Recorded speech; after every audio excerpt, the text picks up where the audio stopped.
Domingo de Ramos, Paixão de Nosso Senhor Jesus Cristo, segundo Marcos. Logo pela manhã, os sumos sacerdotes, com os anciãos, os mestres da lei e todo o sinédrio, reuniram-se e tomaram uma decisão. Levaram Jesus amarrado e o entregaram a Pilatos. E Pilatos o interrogou: Tu és o rei dos judeus? Jesus respondeu: Tu o dizes. E os sumos sacerdotes faziam muitas acusações contra Jesus. Pilatos o interrogou novamente: Nada tens a responder? Vede quanta coisa te acusam. Mas Jesus não respondeu mais nada, de modo que Pilatos ficou admirado. Por ocasião da Páscoa, Pilatos soltava o prisioneiro que eles pedissem. Havia então um preso, chamado Barrabás, entre os bandidos que, numa revolta, tinha cometido um assassinato. A multidão subiu a Pilatos e começou a pedir que ele fizesse como era costume. Pilatos perguntou: Vós quereis que eu solte o rei dos judeus? Ele bem sabia que os sumos sacerdotes haviam entregado Jesus por inveja. Porém, os sumos sacerdotes instigaram a multidão para que Pilatos lhe soltasse Barrabás. Pilatos perguntou de novo: Que quereis então que eu faça com o rei dos judeus? Tornaram a gritar: Crucifica-o! Pilatos perguntou: Mas que mal ele fez? Eles, porém, gritaram com mais força: Crucifica-o! Pilatos, querendo satisfazer a multidão, soltou Barrabás, mandou flagelar Jesus e o entregou para ser crucificado. Então os soldados o levaram para dentro do palácio, isto é, o pretório, e convocaram toda a tropa.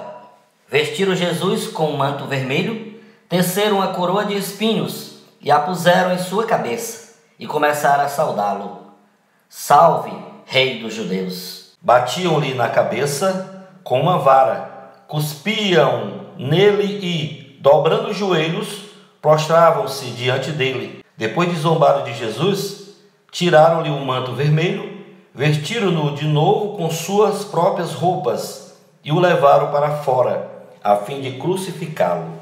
Os soldados obrigaram um certo Simão de Cirene, pai de Alexandre e de Rufo, que voltava do campo, a carregar a cruz. Levaram Jesus para um lugar chamado Gólgota, que quer dizer Calvário. Deram-lhe vinho misturado com mirra, mas ele não o tomou. Então o crucificaram e repartiram as suas roupas, tirando a sorte, para ver que parte caberia a cada um. Eram 9 horas da manhã quando o crucificaram, e ali estava uma inscrição com o motivo de sua condenação: o Rei dos Judeus. Com Jesus foram crucificados 2 ladrões, um à direita e outro à esquerda.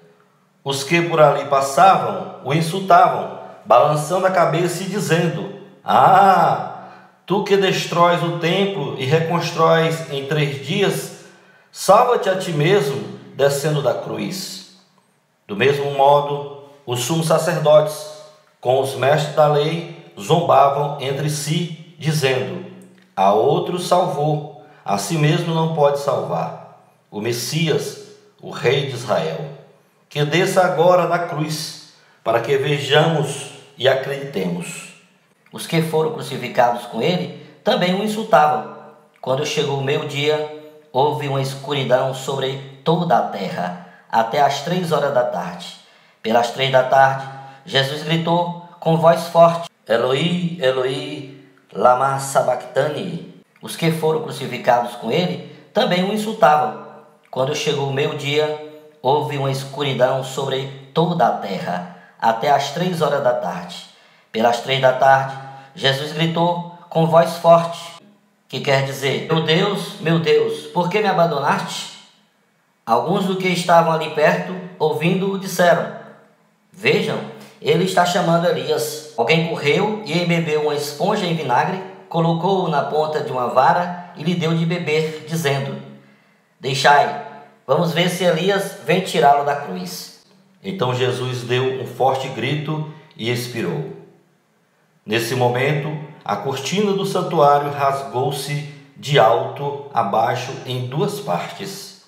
Quando o oficial do exército, que estava bem em frente dele, viu como Jesus havia expirado, disse: na verdade, este homem era filho de Deus. Palavra da salvação, glória a vós, Senhor. Meus irmãos e irmãs em Cristo Jesus, o evangelho de hoje está em Marcos capítulo 15, versículo 1 ao 39, onde ele faz a narrativa da prisão, do julgamento injusto, da flagelação, da coroação de espinhos, do carregar da cruz, do zombamento feito pelos fariseus, pelos mestres da lei e da maioria do povo que estava presente, da crucificação na cruz, das 3 horas de escuro, o partir da cortina do santuário e a declaração do oficial do exército que disse: na verdade, este homem era filho de Deus.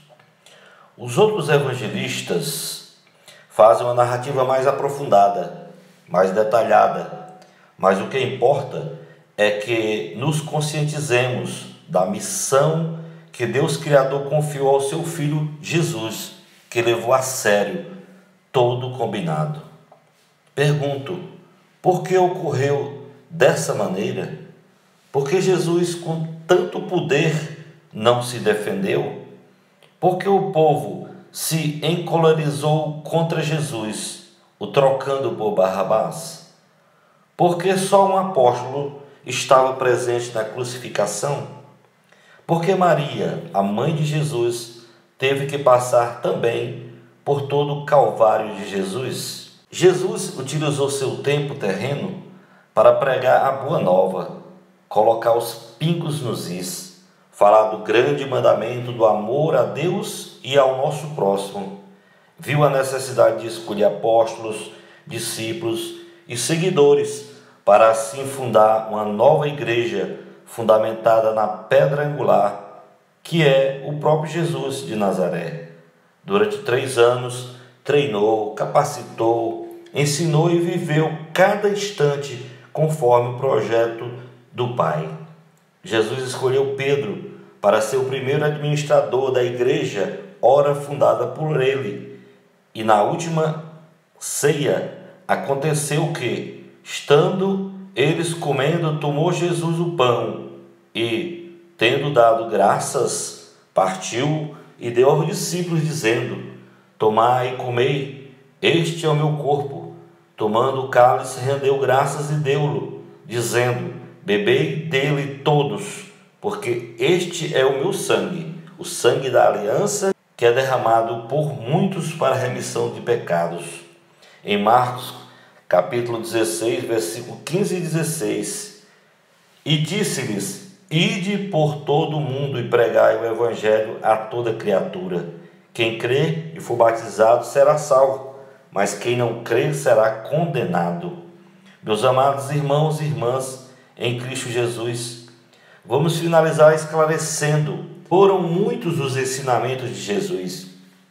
Então, para nos lembrarmos de todos e colocarmos em prática, Jesus disse em João, capítulo 14, versículo 12 ao 18: em verdade vos digo, aquele que crê em mim fará também as obras que eu faço, e fará ainda maiores do que estas, porque vou para junto do Pai. E tudo o que pedirdes ao Pai em meu nome, vô-lo farei, para que o Pai seja glorificado no Filho. Qualquer coisa que me pedirdes em meu nome, vô-lo farei. Se me amais, guardareis os meus mandamentos, e eu rogarei ao Pai, e ele vos dará outro Paráclito, para que fique eternamente convosco. É o Espírito da verdade, que o mundo não pode receber, porque não o vê nem o conhece, mas vós o conhecereis, porque permanecerá convosco e estará em vós. Não vos deixarei órfãos, voltarei a vós. Ainda um pouco de tempo, e o mundo já não me verá. Vós, porém, me tornareis a ver, porque eu vivo e vós vivereis. Este foi um dos recados que Jesus deixou para os discípulos, apóstolos, e para nós, hoje que escutamos este evangelho tão significante para a nossa vida, em sabermos que Jesus morreu para pagar, zerar todos os nossos pecados. Então basta que a gente, a partir de hoje, a partir de agora, que a gente abrace essa missão que Jesus nos deu, de amar a Deus sobre todas as coisas e ao próximo como amamos a nós mesmos. Fique com Deus e minhas orações. Amém.